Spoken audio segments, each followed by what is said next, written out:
linguistics. Let me break it down to your apholistic. Cannibalistic tendency, born recreation. All I see. Tumbo, Legends and Diamonds, sitting here in Frankfurt with the one and only A.K. Swift. One more time, right? Big T, what it do? Give me Yeah, something. what it do, man? Talking about. Represent that. Yep, Legends and Diamonds. You know, finishing up the whole project. As I said before, you know, it takes a lot of time and time and time and time and time again to actually finish a project like this. I mean, imagine 40 artists. Somebody's got to do the promotion, somebody's got to do the distribution, somebody's got to do the you know, artwork, the mastering, the mixing, everything. So it's a lot of different things to take care of. That's why it has taken that long time. But you know, it's done. Finally, it's done. And I'm doing a little tour, interviewing the artists and everything. And it's you know, now it's your turn. And just, you know, some quick thoughts about the whole Legend and Diamonds versus your Rap Revival project and everything. What's your thought about it? Actually, right, what I thought about it at first and stuff, right, when you came to me, you know, you emailed me, you say, yo, what do you think about this project and stuff? I think I was one of the first ones you came to about it.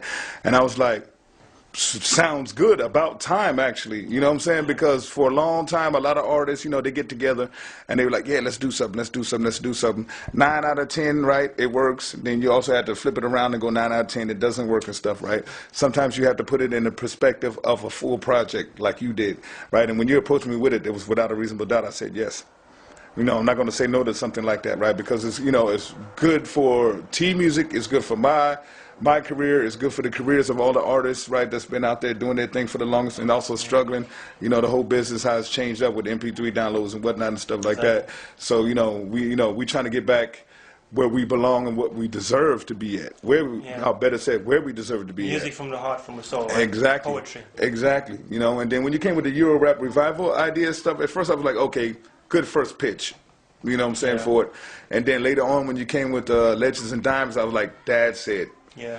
Dad said. Yeah, as soon as you said that, as soon as you said that, shortly after that, right, everything started blowing up. It actually did, yeah. Distribution started coming in. People, you know, other people on the outside that had something to do with it, right, to help organize it and stuff, really went more into work about it and stuff. It didn't sound like, you know, us old artists doing old stuff. Exactly. Going you know back 15 years, doing old music. It has been done before. I was like, no, please, listen to the songs, and then you see, and people were like, oh, yeah, you're right, there's something different. But then you got to have a different face. You got to have something that catches you. You know, and then I thought, okay, maybe I got the wrong name. Like, you're a Rap Revival. Revival of what? Of something old? No, it's got to be something different. So I thought, some like new, you know, new artists, new talents versus the legends.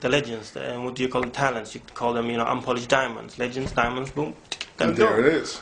And that was, you know, and after that, actually, boom.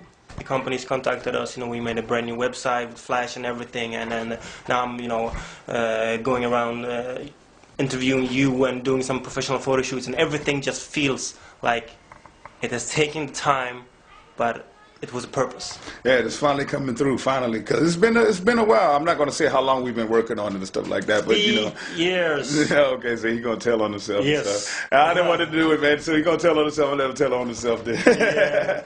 Yeah, but that was a long time coming, right? Like he said, you know, once the name and everything fitted, everything started fitting together like a perfectly fit puzzle, you know. And, you know, I did my verses, I dropped my stuff and everything like that, and I had a real good time with it, especially working with some of the artists that I known for so long, some that actually came out before I even came out, and some that actually came out after I came out way back in the day, you know. And it's a real good feeling to see something like that happen. The first time ever in Europe's history that they're actually doing something like that. A lot of people should be ashamed of themselves for not even doing it before then. Yeah, definitely. And you know, one of my favorite songs on the album is actually The World is Hot and Cold, that features you, that features Lamar, that features Michael Amir, and of course the great Genuine Love. And you know, everything just, I don't think that people realize that, you know, for example, 5 such great artists on one track was like, whoa, and you know, that track is really fat. And once you all get the album, it's the first song on the album, The World is Hot and Cold. Make sure you check that out. And you know, just some quick thoughts about that song, I mean, from your type of view. Well, this is something, especially here in Europe and stuff like that, that you don't hear that often, especially in the way that was made, right? Where people explain, you know, they come from different walks of life, but still at the same time they explain how what they've been through. There's hard elements, you know what I'm saying, cold elements, from people's attitude to the attitude of the street, how the streets are, right? Just your environment and whatnot, right? And that's actually one of my favorite songs too. Actually, I have to actually put all the songs that I've been on an equal level. I can't say I like that one better than the other one or whatever and stuff like, because I really enjoyed myself on how I put forth the effort on what I had wrote to it, and then hearing everybody else completely mold into it and stuff like that, and it became one fluid song. You know, it's you know, it's hard elements. I mean, I come from the south side of Chicago, you know, from the ghetto, you know, the ghetto in Germany, you know what I'm saying? But hey, it don't make no difference, man, where, you know, the thug is most safest at home, you know what I'm saying? So, but you know, it's one of many songs. I mean, we got 15 songs in Volume 1. The Volume 2, already 10 songs from Volume 2 are done. We got a lot of plans for the future. I think that you can never give up the love and the passion you got for the music, because once you do that, everything just drops. So that's one thing I know I never actually wanted to, you know, I've had some hard days, you know, this is not done in time, and this is not done in time, and this person is not doing his thing, and you know, so I thought that if you really want to do something, do it yourself. There it is. There it is. Best said.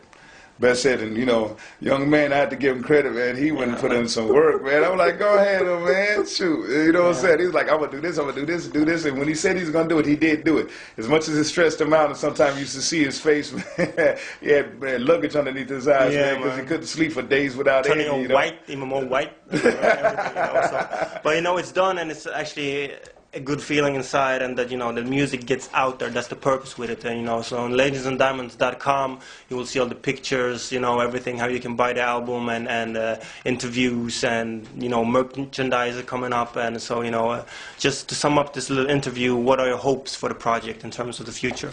Well, my hopes are basically what any other artist. I mean, actually, I better say it, my hopes for this project is like the first time I've ever rapped. Okay? I wanted to be able to blow up so big, right, that I can just sit there and go, oh my God, you know what I mean? Where I can be like, that's what I'm talking about. That's what I've been working my whole life for. You know what I'm saying? I want that attitude, you know, I'm maintaining that attitude like when I brought out my first record. Well, the first record didn't sell that much, my first record, to be honest with you. But I was just happy that knowing that it was out, one. Two, to see that to want to have success with it. That's actually the most important part of it. Knowing that a lot of people out there is really listening to you, right, and enjoying your music. And definitely those who've been missing us for a very long time get to finally hear us again on some new stuff, you know what I mean? Together. That's what I'm talking about. And that's the first time in history, man. That was the dream, and the dream is coming true to you. Yes, sir. So make sure you check that out, and you know, thanks a lot for having me here, you know, and then we see you in your stereos, in your car systems and everything, all right? Peace out. I made a street DNA. I heal like Wolverine, still feeling pain, breaking chains, and hard and cold like penitentiary steel. I can't kneel, cause I stand for my ride till I die. Now that's real, that's real, that's real. This world